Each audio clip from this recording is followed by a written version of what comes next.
Hello everyone, welcome to Swami Vivekananda Institute. I am your educator Meghna Srivastava. So we were discussing cellular organization unit. ठीक है, हम life sciences की cell biology की unit discuss कर रहे थे जिसको हम सेलुलर ऑर्गेनाइजेशन से भी जानते हैं. ठीक है, इसमें ऑलरेडी मैंने बहुत कुछ पढ़ा दिया है. जैसे कि आपको मैंने प्लाज्मा मेम्ब्रेन पूरा कंप्लीट डिस्कशन हुआ है इस टॉपिक में. ठीक है, इस यूनिट में प्लाज्मा मेम्ब्रेन का कंप्लीट डिस्कशन है विद स्ट्रक्चर, लिपिड बायलेयर. ठीक है, मेम्ब्रेन प्रोटीन्स के बारे में, transport across the plasma membrane. ठीक है, सारे चैनल प्रोटीन्स, कैरियर प्रोटीन्स, इसके अलावा जो मैक्रोमोलिक्यूल्स के ट्रांसपोर्ट है वो हमारे कंप्लीट हो चुके हैं. इसके अलावा जो हमने डिस्कस किया है इस टॉपिक में अबाउट द प्रोटीन न्यूक्लियस हमने डिस्कस किया है, प्रोटीन सॉर्टिंग. इसके अलावा इसके पहले हमने सेलुलर ऑर्गेनल्स के बारे में पढ़ा है. ठीक है, एक बेसिक आउटलाइन सेलुलर ऑर्गेनल्स के बारे में पढ़ा है. उसके बाद हमने डिस्कस किया है प्रोटीन सॉर्टिंग का प्रोसेस. ठीक है, कैसे प्रोटीन जो है वो सिंथेसाइज होती है, प्रोटीन सिंथेसाइज होने के बाद कैसे डिफरेंट ऑर्गेनल्स में ट्रांसपोर्ट होती है या ट्रांसलोकेशन का प्रोसेस कैसे होता है, वो हमने डिस्कस करना स्टार्ट किया है. ऑलरेडी यहाँ पर एक वीडियो आपकी जा चुकी है न्यूक्लियस के लिए. न्यूक्लियस में प्रोटीन्स का इम्पोर्ट एंड एक्सपोर्ट, न्यूक्लियस में प्रोटीन्स का इम्पोर्ट और एक्सपोर्ट का कंप्लीट डिस्कशन हो चुका है.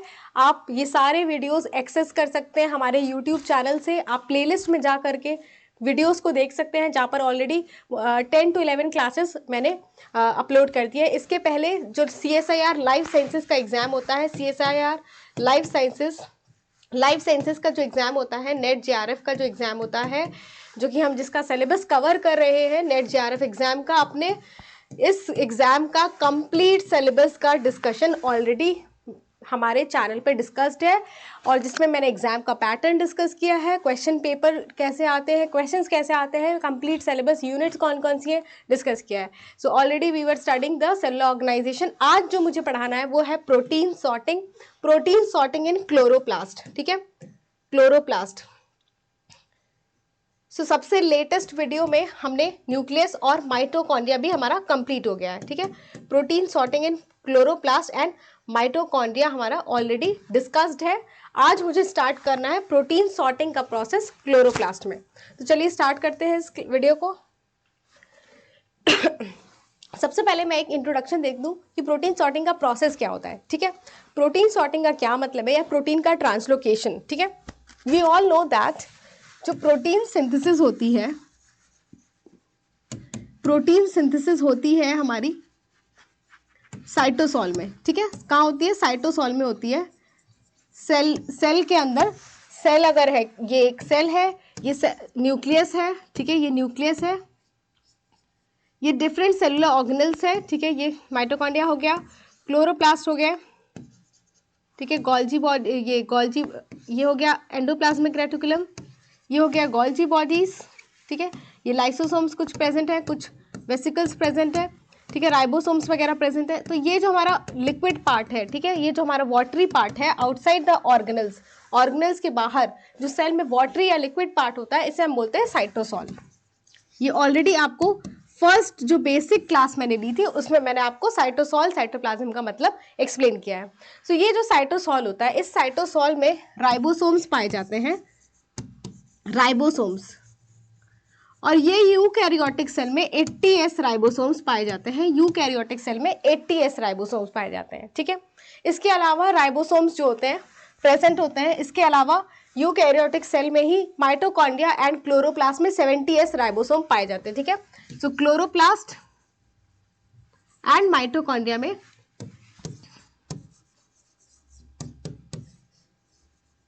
क्लोरोप्लास्ट एंड माइटोकॉन्ड्रिया में आप देख सकते हैं 70S राइबोसोम पाए जाते हैं. ठीक है, 70S राइबोसोम जो कि पाए जाते हैं, और ये 70S राइबोसोम भी कुछ प्रोटीन सिंथेसिस करते हैं.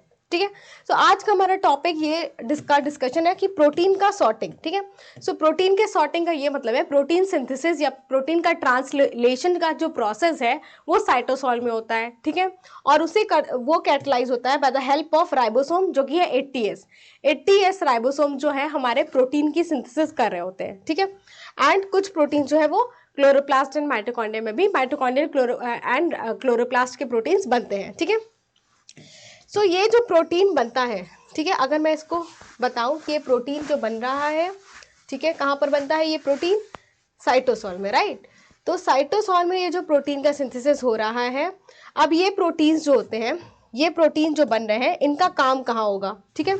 ये जो ATS में प्रोटीन बन रहा है, ये प्रोटीन जो होता है ये डेस्टिन्ड होता है फॉर डिफरेंट ऑर्गेनल्स, ठीक है। मतलब ये डेस्टिन्ड होने का मतलब क्या है, ये डिफरेंट ऑर्गेनल्स के लिए बना होता है, ठीक है। Destined to different organelles.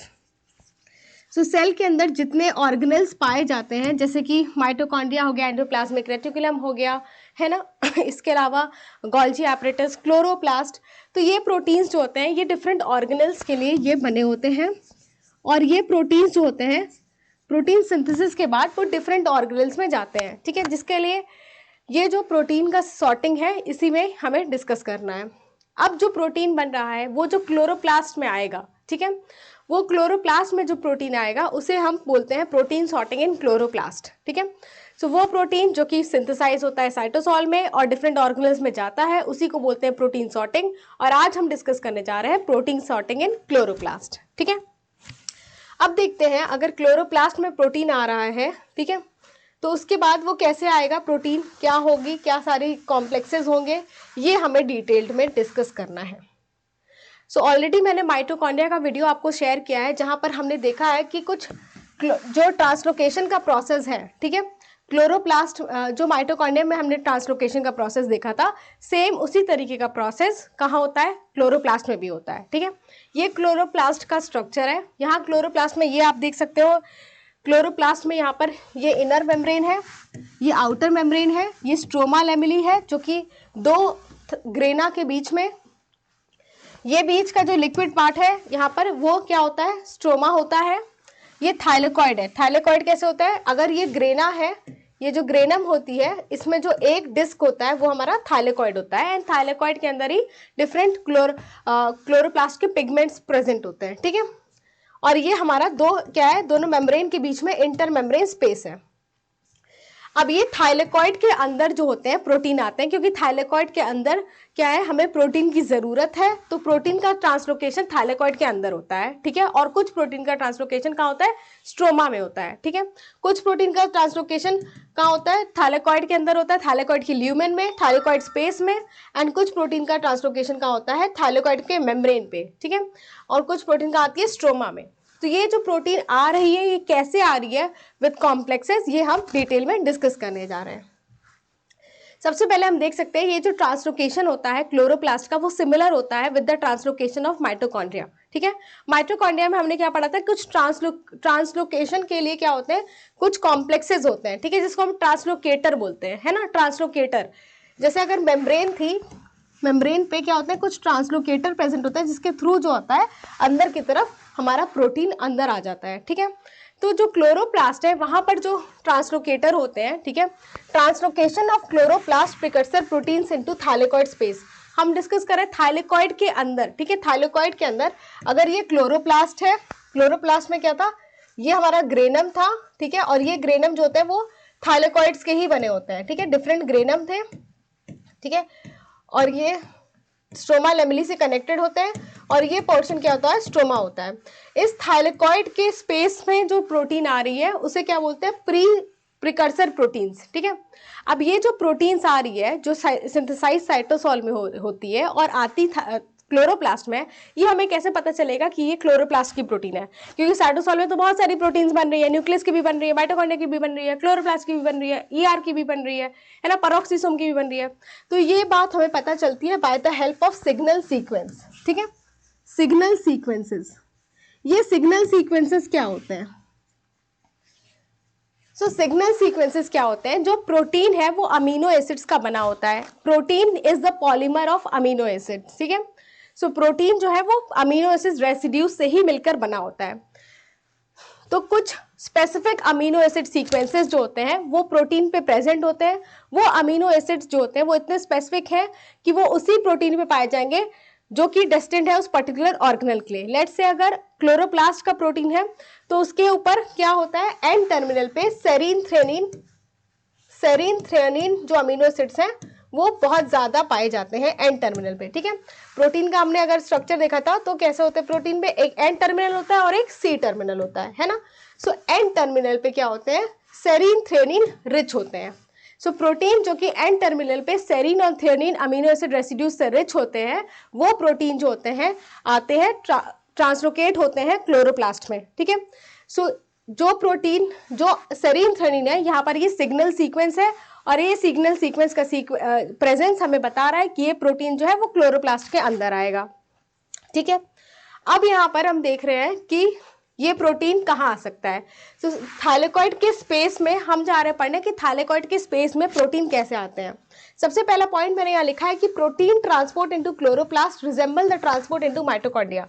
So protein का जो ट्रांसपोर्ट क्लोरोप्लास्ट में है वो माइटोकॉन्ड्रिया के ट्रांसपोर्ट से रिजेंबल खाता है या मिलता जुलता है, ठीक है। बोथ प्रोसेसेस अकर पोस्ट ट्रांसलेशनली। पोस्ट ट्रांसलेशनली का क्या मतलब हुआ? पोस्ट ट्रांसलेशनली का मतलब है कि जब ट्रांसलेशन का प्रोसेस पूरा हो चुका है, ठीक है, जब ट्रांसलेशन जो है वो साइटोसोल में पूरा कंप्लीट हो जाएगा, उसके बाद जो है वो प्रोटीन ट्रांसलोकेट होता है पर्टिकुलर ऑर्गेनेल में। अब ये जो दोनों प्रोसेस है, माइटोकॉन्ड्रिया वाले भी और क्लोरोप्लास्ट वाले ही, ये प्रोसेस जो होते हैं ये पोस्ट ट्रांसलेशनली होते हैं और डिफरेंट ट्रांसलोकेशन कॉम्प्लेक्स होते हैं in each membrane that require energy and use multiple types of signal sequence to direct the precursor to appropriate organelle sub compartment, ठीक है। अभी हमने बात की थी सिग्नल सीक्वेंस की, ठीक है, सिग्नल सीक्वेंस की, जो कि प्रोटीन को लेकर के या डिसाइड करते हैं कि प्रोटीन कहाँ जाएगा, ठीक है। अब ये सिग्नल सीक्वेंस जो होते हैं, अब जो कि हमने देखा कि प्रोटीन थाइलेकॉइड में आ रहा है तो उसके पास एन टर्मिनल पे सेरीन थेनिन रिच सीक्वेंसेस थे, ठीक है। तो ये सिग्नल सीक्वेंस जो है और एनर्जी ये डिसाइड करती है और कुछ ट्रांसलोकेटर कॉम्प्लेक्स, ठीक है। अगर क्लोरोप्लास्ट देखें, क्लोरोप्लास्ट के मेम्ब्रेन के थ्रू प्रोटीन अंदर आ रहा है ना थाइलेकॉइड में। सो ये जो प्रोटीन अंदर आता है ये ट्रांसलोकेटर के थ्रू आता है, ठीक है, ट्रांसलोकेटर जो कि मेम्ब्रेन पे प्रेजेंट होते हैं, ठीक है। और ये जो ट्रांसलोकेटर्स हैं in the case of chloroplast, ये दो तरह के ट्रांसलोकेटर्स पाए जाते हैं, ठीक है। कौन से दो तरह के ट्रांसलोकेटर हैं? एक हमारे आउटर मेम्ब्रेन पे प्रेजेंट होते हैं और एक हमारे इनर मेम्ब्रेन पे प्रेजेंट होते हैं, ठीक है। ये जो ट्रांसलोकेटर्स होते हैं, ये जो ट्रांसलोकेटर्स हैं आउटर मेम्ब्रेन वाले, इन्हें बोलते हैं हम टॉक। टॉक का क्या मतलब हुआ? ट्रांसलोकेटर of outer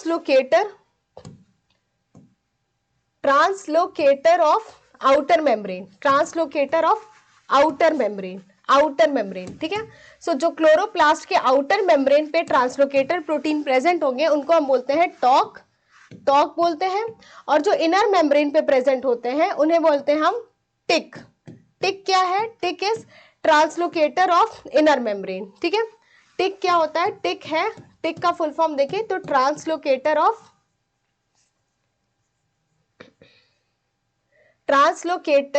of inner membrane. ये टिक और टॉक जो होते हैं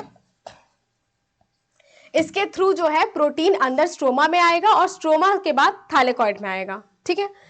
Translocator complexes named TOC translocator of the outer and TIC translocator of the inner chloroplast membrane are present for translocation of protein into the chloroplast, ठीक है। Chloroplast which have an electrochemical hydrogen ion gradient across their thylakoid membrane but not their inner membrane use GTP and ATP hydrolysis to power import across the double membrane envelope। हमने already अभी discuss किया कि जो translocation का process है यहाँ ATP या फिर जीटीपी का यूज होता है, और ये एटीपी चाहे जीटीपी का फॉर्मेशन एटीपी सिंथेस एंजाइम से होता है, जो कि कैसे होते हैं? हाइड्रोजन आयन के ग्रेडियंट के थ्रू बन रहे होते हैं, ठीक है। हाइड्रोजन आयन का ग्रेडियंट होता है जिससे हाइड्रोजन आयन को ट्रांसपोर्ट करके जो है वो इस तरीके से हमारा एटीपी या जीटीपी का सिंथेसिस होता है और हमारा एटीपी के यूज से जो है ट्रांसपोर्ट होता है, ठीक है। सो इस स्लाइड में हमने क्या क्या पढ़ा कि कुछ ट्रांसलोकेटर कॉम्प्लेक्स होते हैं जो कि आउटर मेम्ब्रेन पे प्रेजेंट होते हैं थाइलेकॉइड में और इनर मेम्ब्रेन पे प्रेजेंट होते हैं। ये जो ट्रांसलोकेटर्स होते हैं ट्रांसलोकेटर ऑफ आउटर मेम्ब्रेन जिसको टॉक बोल रहे हैं, एंड ट्रांसलोकेटर ऑफ इनर मेम्ब्रेन जिसको टिक बोल रहे हैं। ये जो ट्रांसलोकेटर्स है इनके थ्रू जो है प्रोटीन आएगा स्ट्रोमा में एंड देन थाइलेकॉइड के मेम्ब्रेन, थाइलेकॉइड के स्पेस में आएगा या फिर थाइलेकॉइड के मेम्ब्रेन पे जाएगा। प्रोटीन जो कि डेस्टिन्ड होते हैं क्लोरोप्लास्ट के लिए या फिर आने के लिए इन द क्लोरोप्लास्ट, उसके एंड टर्मिनल पे सेरीन, थ्रेनिन, अमीनो एसिड जो होते हैं वो ज्यादा पाए जाते हैं, ठीक है। और ये जो क्लोरोप्लास्ट में प्रोटीन ट्रांसलोकेशन का प्रोसेस है, यहाँ पर एनर्जी यूज होती है in the form of ATP चाहे GTP, because we know that chloroplast में भी क्या होता है, एनर्जी या एटीपी जो है, एनर्जी जो है एटीपी के फॉर्म में बनता है।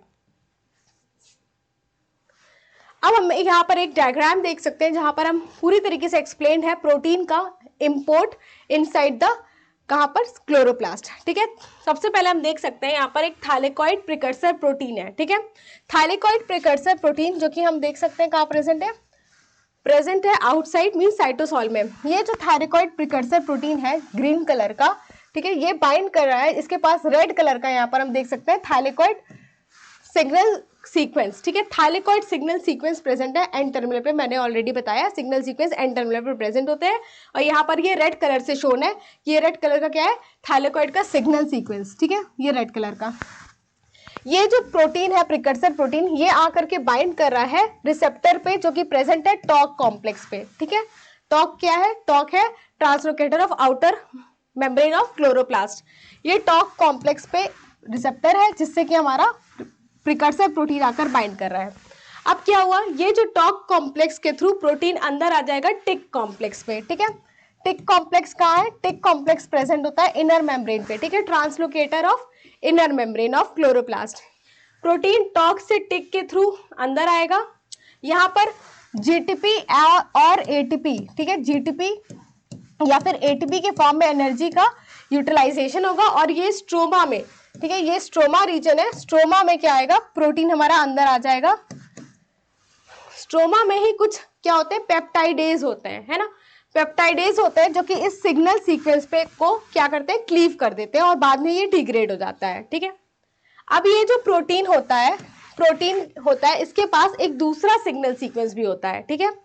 तो प्रोटीन अगर ऐसे है, प्रोटीन के पास एक एन टर्मिनल पे सिग्नल सीक्वेंस था, एन टर्मिनल पे सिग्नल सीक्वेंस था जिसे हम क्या बोल रहे थे, एन टर्मिनल का सेरीन थ्रेनिन था, और इसके पीछे एक दूसरा सिग्नल सीक्वेंस होता है जिसको इंटरनल सिग्नल सीक्वेंस बोलते हैं, ठीक है। सो ये हमारा एन टर्मिनल और ये सी टर्मिनल है प्रोटीन का। प्रोटीन जो कि इंपोर्ट हो रहा है जिसे प्रिकर्सर प्रोटीन बोल रहे हैं, इसके पास एक एन टर्मिनल पे सिग्नल सीक्वेंस जो कि व्हाइट कलर से मैंने बनाया है और एक ऑरेंज कलर से यहाँ पर प्रेजेंट है इंटरनल सिग्नल सीक्वेंस। जब प्रोटीन टॉक और टिक के थ्रू स्ट्रोमा में आएगा with the help of ATP और जीटीपी, ठीक है, यहाँ पर जो पहला वाला सिग्नल सीक्वेंस था एन टर्मिनल वाला, वो क्लीव हो जाएगा बाय सिग्नल पेप्टाइडेज। अब ये प्रोटीन के पास दूसरा सिग्नल सीक्वेंस या इंटरनल सिग्नल सीक्वेंस है या हाइड्रोफोबिक सिग्नल सीक्वेंस है।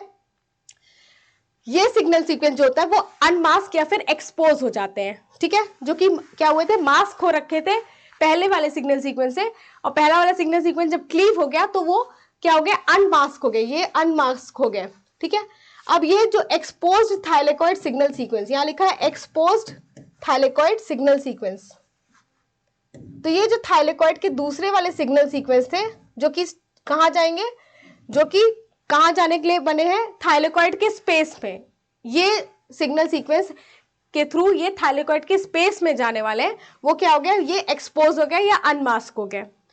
अब ये जो थाइलेकॉइड के स्पेस में हमारा प्रोटीन आता है, प्रोटीन एक बार थाइलेकॉइड के स्पेस में आएगा, ये दूसरा वाला सिग्नल सीक्वेंस भी यहाँ पर क्लीव हो गया, ठीक है, आप देख सकते हैं यहाँ पर क्लीव हो गया, और ये हमारा मैच्योर प्रोटीन है वो थाइलेकॉइड के स्पेस में आ जाता है और जो भी फंक्शन हमारा थाइलेकॉइड के अंदर उसको करना होता है वो उसके में इन्वॉल्व हो जाता है। इस तरीके से प्रोटीन का ट्रांसलोकेशन होता है।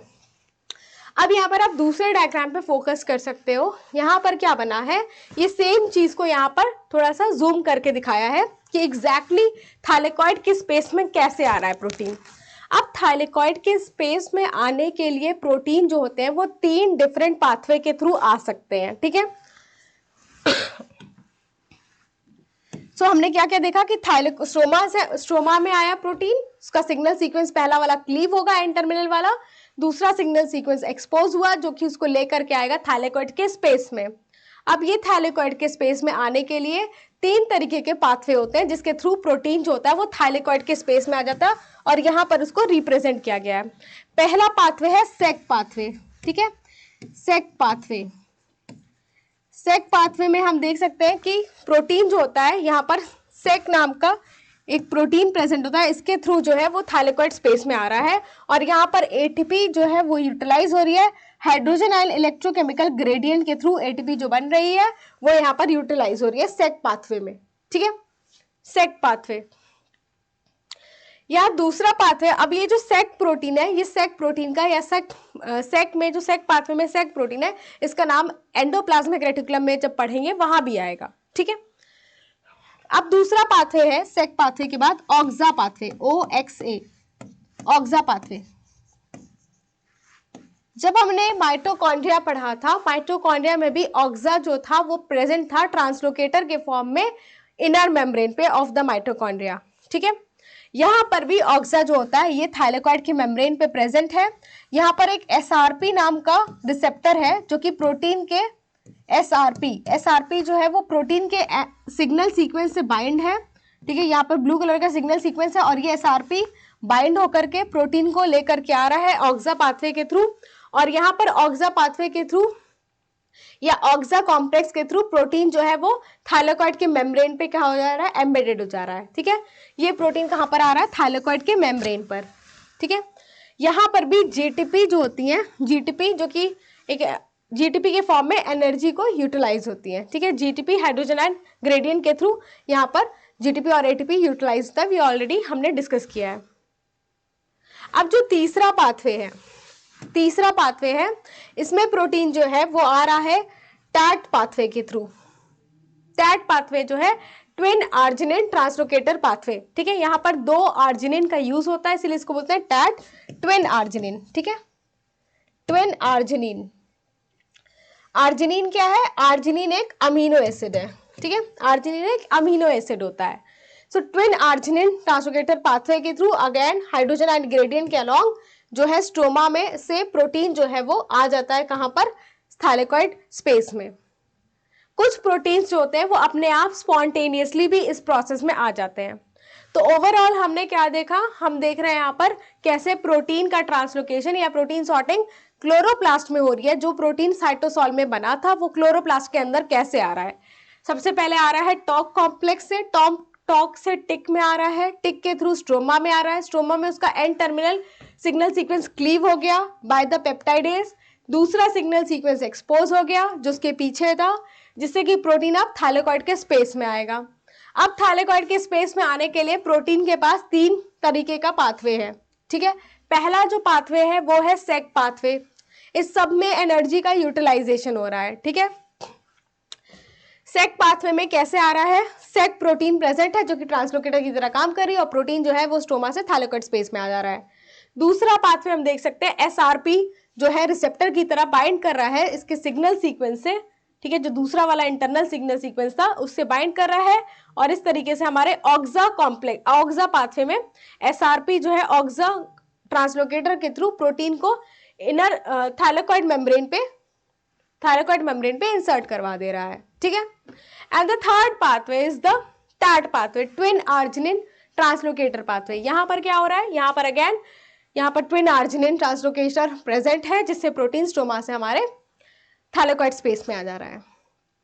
तो इस तरीके से हम देख सकते हैं कि कैसे थाइलेकॉइड, कैसे साइटोसॉल वाला प्रोटीन क्लोरोप्लास्ट के अंदर आ रहा है और उसके मेन जो याद रखना है यहाँ पर about the pathway and the signal sequence कौन सा था, जो इनिशियली हमने एंड टर्मिनल पे सिग्नल सीक्वेंस सेरीन थेरीन पढ़ा था, एंड द पाथवेज, ठीक है। ये जो पाथवे यहाँ पर टॉक और टिक कॉम्प्लेक्स का यूज होता है and again the Sec protein, ठीक है, और ऑक्सा में SRP रिसेप्टर और ट्विन आर्जिनिन। इसका हम रिटन वे में पढ़ लेते हैं। Translocation into the thylakoid space और thylakoid membrane can occur by any of the least 3 route. 3 route से किसी भी तरीके से थाइलेकॉइड स्पेस चाहे थाइलेकॉइड मेम्ब्रेन में प्रोटीन आ सकता है। पहला पाथवे है सेक पाथवे। सेक पाथवे क्यों नाम इसलिए सेक बोल रहे हैं क्योंकि सेक नाम का प्रोटीन जो कि ट्रांसलोकेशन ER के क्रॉस मतलब एंडोप्लाज्मिक रेटिकुलम में भी सेक प्रोटीन प्रेजेंट होता है, उसी से सिमिलर यहाँ पर सेक प्रोटीन है, इसीलिए इसको सेक पाथवे बोल रहे हैं, ठीक है। दूसरा है यहाँ पर Oxa like pathway. Oxa like pathway is so called because it use chloroplast Oxa translocator, ठीक है। तो यहाँ पर ऑक्सा ट्रांसलोकेटर का यूज होता है। Twin arginine translocation pathway so called because two arginine are critical in the signal sequences that direct proteins in this pathway depend on the hydrogen and gradient। अब तीसरा यहाँ पर है ट्विन आर्जिनिन ट्रांसलोकेटर पाथवे। यहाँ पर दो arginine जो कि ट्रांसलोकेटर की तरह काम कर रही हैं और वो बहुत स्पेसिफिक होती हैं कि कौन से सिग्नल सीक्वेंस को अपने अक्रॉस पास करा रही हैं, और यहाँ हाइड्रोजन एंड ग्रेडियंट का इस्तेमाल होता है, ठीक है। अब the Oxa like pathway make use of chloroplast SRP. हमने ऑलरेडी देखा है कि क्लोरोप्लास्ट के एसआरपी प्रोटीन का यूज कहाँ होता है, ऑक्सा लाइक पाथवे में, जिसके पास आरएनए सब यूनिट लैक कर रहा है। This specialise SRP located in the stroma recognise by thylakoid directed signal sequence, ठीक है।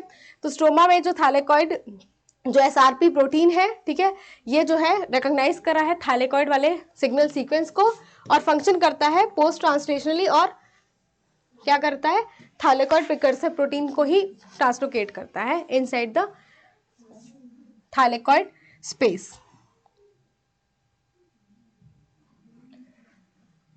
So this was all about the thylakoid, this was all about the chloroplast, the protein sorting or protein translocation process in the chloroplast। Chloroplast में protein sorting का process, कैसे protein cytosol से chloroplast वाला chloroplast में आ रहा है, ये this was all about today's class, ठीक है। सो आज की क्लास में हमने क्या देखा कि कैसे थैलेकॉइड स्पेस में, थैलेकॉइड मेम्ब्रेन में प्रोटीन का इंपोर्ट हो रहा है बाय जो प्रोटीन हमारे 80S राइबोसोम में बनते हैं इन द साइटोसॉल, ठीक है। This was all about the today's class. Thank you so much. In the next class we are going to study rest of the protein transport या protein translocation process, and rest of the videos is available in the playlist. आप playlist में चाहिए life sciences की, जहाँ पर CSIR का syllabus में cover कर रही हूँ। आप जो भी इसके पहले वीडियोस हैं आप वहाँ पर से एक्सेस कर सकते हैं। Thank you so much.